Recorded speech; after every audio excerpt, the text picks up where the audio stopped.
देखु रोग पे औषध अच्छी हरि नामे किरस अच्छी ना पान कला लोक सीना जानी हरिंकर कृपा और करुणा आशीर्वाद जो अच्छी किसी असुविधा हमार चान्स भी ना। मु श्री तपन कुमार ओझा पिता अरक्षित ओझा ग्राम बरपड़ा। देखु आज्ञा जो विश्व ब्रह्मांडर कर्ता जहाँ चरण में कोटि कोटि प्रणाम। साधु सन्थ जोगी मुनि ऋषि माने साधना करुँच प्रभुंर आशीर्वाद पाई। कौन सी भक्त डाकुची हे प्रभु मु तो जापरूनी आपण पाखु आपन तो दयामय पुरुष मो प्रति आपन टिके दया रखंतु।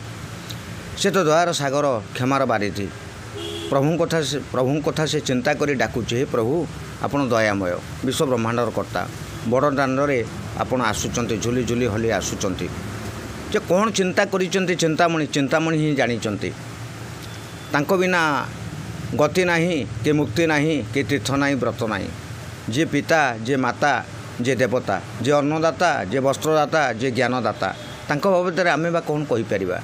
प्रभु विश्व ब्रह्मांड पे आसीचंती बड़ दाण्ड को आसीचंती विश्ववासी को आशीर्वाद दवापाई एवं जन समाज को कृपा करुणा आशीर्वाद दवापाई नाम भजन ही संकीर्तन करी भक्त माने प्रभुंक चरण में शरण लोड़ीचंती।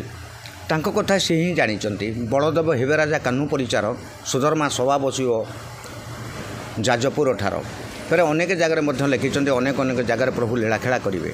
जी रजा तांको बाबद आम कौन कहीपर तांको नखुर नख धूली चाहिए आम हीन तांको आज्ञा देखु ये विश्वर पिता से विश्व पिता विश्व मंगल पे आसीचंती। विश्वर बाना उड़ूची पतित पावन बाना से जो शुणिली तोर पामर अच्युत कही एणु भरोसा मोर। तेणु मंगल अमंगल आमे चिंता करिया उचित नुहे। गुरुर पाद धूली मथारे मारी तांको चरण शरण लोड़ी तांको नाम भजन संकीर्तन करी ये शरीर को तांको चरण शरण लोड़ी देवा दरकार। आज्ञा देखु रोग पे औषध अच्छी हरि नामे किरस अच्छी ना पान कला लोक सीना जानी हरिंकर कृपा और करुणा आशीर्वाद जो अच्छी किसी असुविधा हमार चान्स भी ना। भगवान छटा तले आम अच्छु आमर भरोसा होउचंदी प्रभु बलदेव जगन्नाथ माँ सुभद्रा जगत जननी जगदम्बा जार चरण में कोटि कोटि प्रणाम। ये सब आम पितामाता कबे चाहिए जगत उछली जीव नष्ट हो विपद हो। देखु आज्ञा जोटा ये संसार मालिक सी संसार मालिक जिते कष्ट आसिले भी तांको पिला मानक पई से सब हसुता से आनंद दियंती आ आशीर्वाद करती।